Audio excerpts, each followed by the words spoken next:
Water is the best solvent and fittest aqueous environment for all types of chemical processes occurs in a cell. It means that all the metabolic reaction which occurs in a cell requires a best fittest water environment.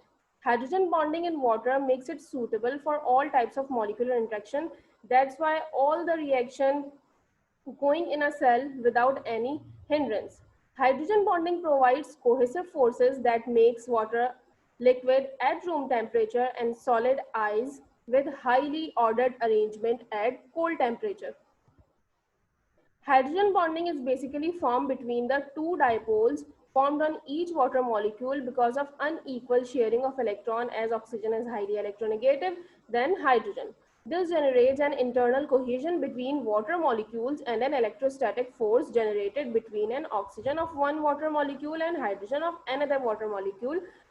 This is showing in the diagram on the right. Hydrogen bonds are relatively weak than covalent bonds due to increased bond length. In the diagram, you can see that the diagram depicts two bond lengths, which is hydrogen bond and covalent bond. And you can see the difference between the two bond lengths. That's why water has high melting point, boiling point, and heat of vaporization, which is the amount of heat required to convert 1 gram of liquid into vapor without the rise in temperature of liquid. The lifetime of hydrogen bond is about 1 to 20 picoseconds. That's why the flickering clusters applied to the water molecule because of the short-lived water molecules. When one hydrogen bond breaks, another hydrogen bond forms within 0.1 picoseconds. Why ice floats on water is due to the formation of the number of bonds between the water molecules. At room temperature, each water molecule makes an average 3.4 bonds, while in crystal formation, 4 hydrogen bonds forms between the water molecules. That makes the ice less dense than water. That's why ice floats on water. There are different types of weak interaction which occurs in aqueous environment in our cell, which ensure the free flowing metabolic reactions. These interactions are hydrogen bonding, ionic bonding, hydrophobic bonding, and van der Waals interaction. Hydrogen bonding basically occurs between an electronegative atom, mainly oxygen, and a hydrogen atom covalently linked with another electronegative atom in a same or different molecule. Look, if we have two water molecules, so that one oxygen definitely binds with the two hydrogen, and for the second one oxygen binds with the two hydrogen. So if the oxygen of one molecule binds with the hydrogen molecule, so that the second molecule's hydrogen will surely bonded with the second molecule's oxygen atom. That's why we said that the another electronegative atom in a same or different molecule. Ionic bonding is an electrostatic attraction between two oppositely charged ions. It is formed by complete electron transfer. Hydrophobic bonding forces that holds the non-polar regions of molecules together mainly occurs in lipids. Van der Waal interaction, when the two nuclei of uncharged atoms bring close to each other by the formation of instantaneous dipole formation.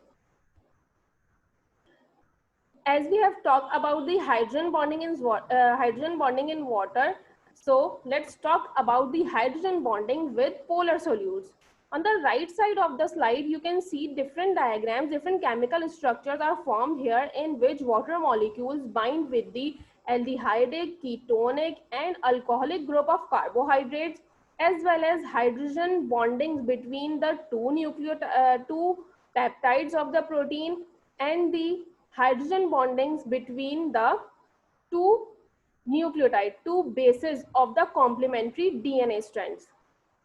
So we can say that the hydrogen bonding is basically occur anywhere in a cell in different biomolecules like in carbohydrate, polypeptides, and DNA strand. The strong hydrogen bonding occurs if the bond between hydrogen and oxygen lies in a straight line. In a diagram at the very bottom, you can see that the strong hydrogen bond depicts the sandwich formation in which hydrogen bond hydrogen atom is sandwiched between the two electronegative oxygen atom. The partial positive charge sandwiched between two partial negative poles makes it stronger in order to hold the molecule in a geometric arrangement.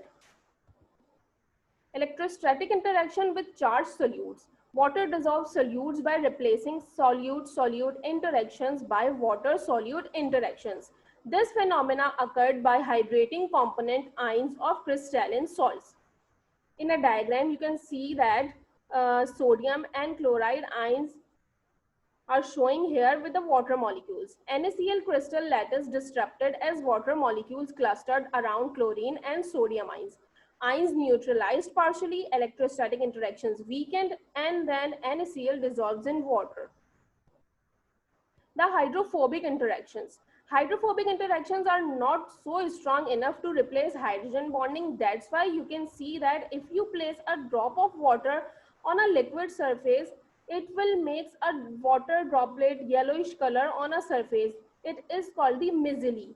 Amphipathic molecules contain polar and non-polar regions. So whenever these molecules interact with water, polar molecules tends to face water, whereas non-polar regions tend to gather and make hydrophobic region contains hydrophobic interaction. In a diagram, you can see that the blue color regions are the polar region of amphipathic molecule interfaces with the water molecule, and the tangled black lines depicts the hydrophobic interaction between the hydrophobic chains of lipids.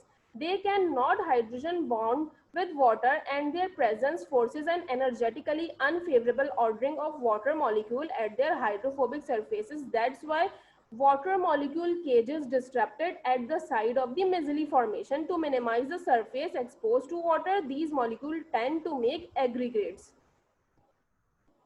Van der Waals forces.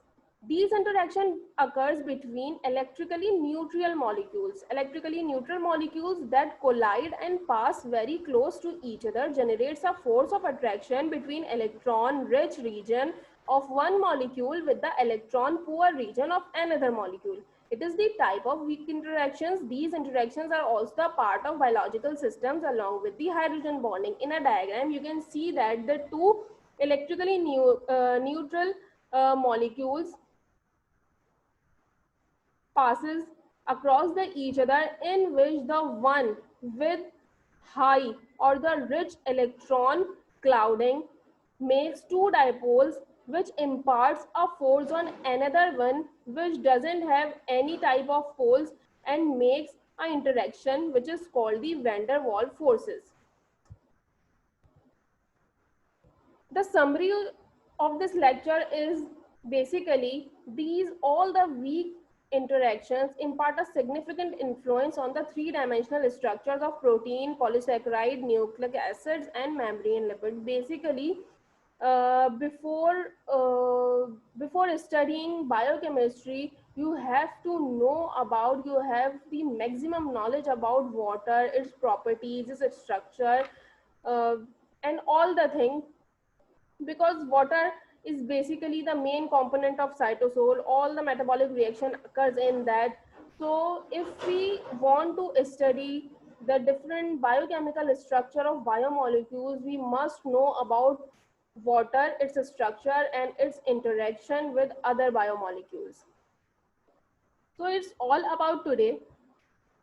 If you like the video, please share it, like it, and subscribe to my channel. If you want to know about more biochemistry, so stay with me. Thank you.